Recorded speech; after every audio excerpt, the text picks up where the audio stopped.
Scorpio, hi! Welcome to Mr. Queen PH at titingnan natin kung ano mga exciting things na parating sa inyo in the next 2 weeks from the time na mapanood nyo ang reading na to because this is a timeless reading.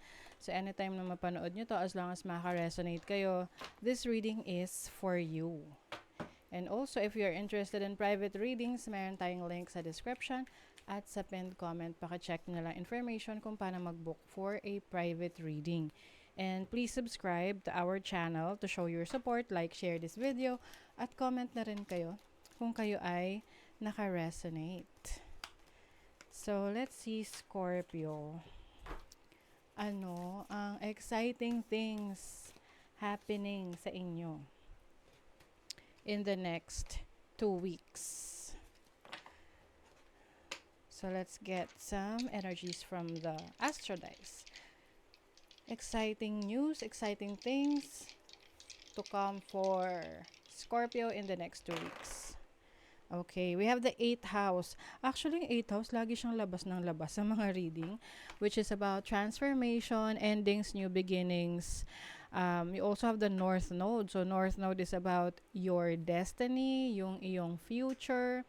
This is also your life's purpose. So, in the next 2 weeks, you will be guided to pursue your destiny. Yung iba sa inyo, maaring hindi pa kayo aware of your destiny or your life's purpose. But I think, no, with the energy ng Pisces here, this is going to help you na mas mag-dive deeply, no? Ibig sabihin is, you will discover yourself, no? I-discover mo kung ano pa yung mga kaya mong gawin, yung mga talents mo, abilities mo. And Pisces energy is also about your dreams, no? Yung mga pangarap mo.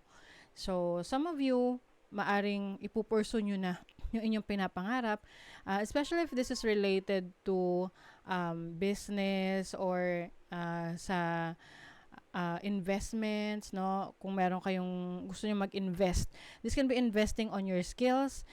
If you are good in singing or sa acting or creation, content creation, anything related to your creative talents and your creative skills. So, 8th house is a transformational house. So, meron ditong endings, new beginnings. So, maaring in the next 2 weeks, you are going to let go of the things that are no longer serving you. Whether this is a situation na meron ka na nagpe-prevent sa'yo or pumipigil sa'yo para ma-explore yung mga bagay na gusto mo. So, minsan kasi ganun talaga, kailangan nating tanggalin yung mga bumabalakid na yan, no? 'Di ba? Yung mga pumipigil sa atin, yung mga nagre-restrict sa atin for us to be free, no? Mas makalaya, mas marami tayong magawa. Okay, so I think ang isa sa madidiscover mo rito yung iyong purpose, yung talents mo, yung skill set mo, and what you want to show the world. Yan. So, let's see what else. You have the bee. Wow. And then you have the star. You are star of the show, Scorpio. And then sea urchin. So, let's start with the sea urchin kasi this is about protection. So, for some of you, Scorpio, you are going to protect your dreams, no? Poproteksyonan mo yung mga pangarap mo. Paano mo ba mapoproteksyonan yung pangarap mo?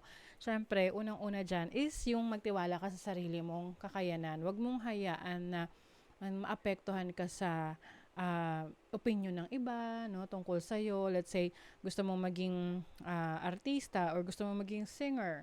So, kung ano man yung i-comment ng iba, kung alam mo naman na hindi naman to constructive, na tipong they are just trying to bring you down, wag mo nang pansinin. 'Di ba? Although merong mga nagko-comment, may mga opinion na pwede mong i-take note or parang i-consider, lalo na kung yung opinion na yon is concern sila on how to improve yourself. Pero yung mga talagang wala namang basehan na gusto ka lang talagang hilahin pababa, wag mo nang pagbigyan ng atensyon yon. Okay, so you have to protect your energies from anything that is just making you feel bad about yourself, no? This is also protecting your mindset.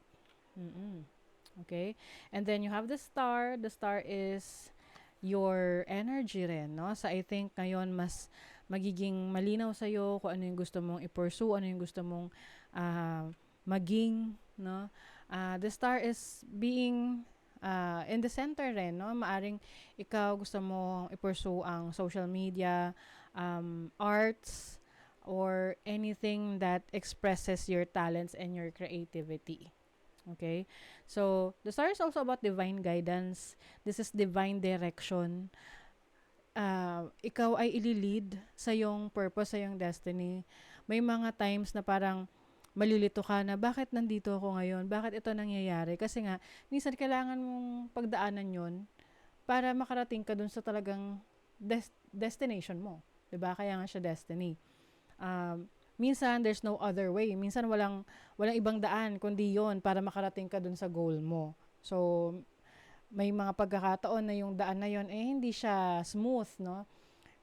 But ang importante is you know how to protect yourself, alam mo kung paano pangalagaan rin yung sarili mo, 'di ba? And then the B is about your fire, no? Yung lakas mo, yung determination mo. Kasi yung mga bees, 'di ba, very ano sila, masipag. Oo. So this is about your focus. Talagang focus ka sa goal mo. Ang goal mo is maging successful. So hindi mo hayaan na ikaw ay ma-distract ng ibang mga tao, sitwasyon sa paligid mo na nagpapahina lang ng loob mo. Okay? So you're going to keep your eye on the prize, kumbaga. Okay? You have the high priestess, which is your instinct, your talents, your wisdom rin, no?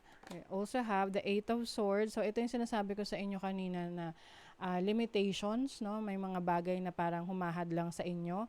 Pero kung titingnan nyo tong image na to, meron siyang pakpak, naipit lang siya dito sa cage, at yung cage bukas naman. So ano yung kailangan niyang gawin, no, para makaalis dyan is not to focus on the problem itself but to focus on the solution na pwede niyang tanggalin yan sa pagkakaipit, at bukas naman yung cage, hindi naman siya talaga totally restricted or napipigilan. Minsan may mga pagkakataon lang talaga na nakafocus tayo sa problema na hindi tayo nakakapag-isip ng solusyon.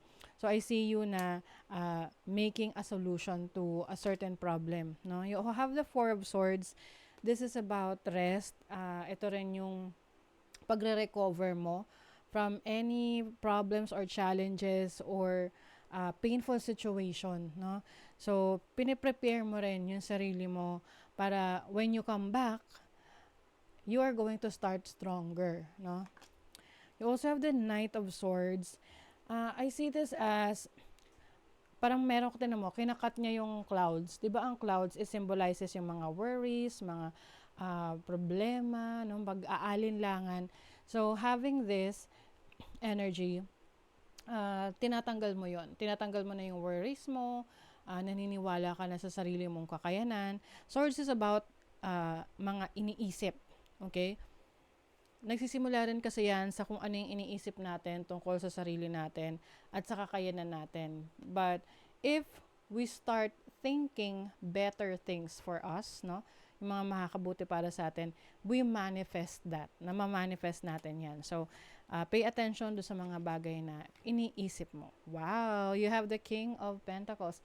The King of Pentacles is about stability in your career, in your finances. This is also a leadership role. So, yung iba sa inyo, exciting things happening in the next 2 weeks is magkakaroon kayo ng leadership role sa trabaho, sa business ninyo, sa career path ninyo. And you're on top of that, no? So, I see you na growing stronger, at mas meron kang stability sa iyong kaperahan at sa resources mo. You have the book. The book is about knowledge, skills. So I think itong the High Priestess and the book, it symbolizes yung iyong natutunan from your past, from your experiences, and gagamitin mo yan para mas mapaunlad pa yung sarili mo. You also have heart. So ito ay maaring this is loving yourself, focusing on taking care of yourself, taking care of your needs. For some of you naman, this can be a relationship na papasukin ninyo. But be very careful din kasi minsan, merong mga connections or relationships na parang nagiging distraction, no? Doon sa goal talaga natin. If we have a certain goal, mas maganda na iwasan natin magpa-distract sa iba para makuha natin talaga, ma-achieve natin yung mga desires natin. You also have energy ng lady. So this is a charming woman with flowers in hand. So maaring this is like um, parang yung tawag nito, ini-embody mo yung iyong feminine side. Feminine side is about your instinct, your intuition, yung iyong emotions, nurturing energy. Okay? You also have potion, remember to practice self-love. So, yeah, ito yung nabanggit ko rin sa inyo kanina. Exciting things for you is meron ka mga discovery kung paano mas mapapangalagaan yung sarili mo. Okay? So, that is your reading, Scorpio. Thank you so much. See you again.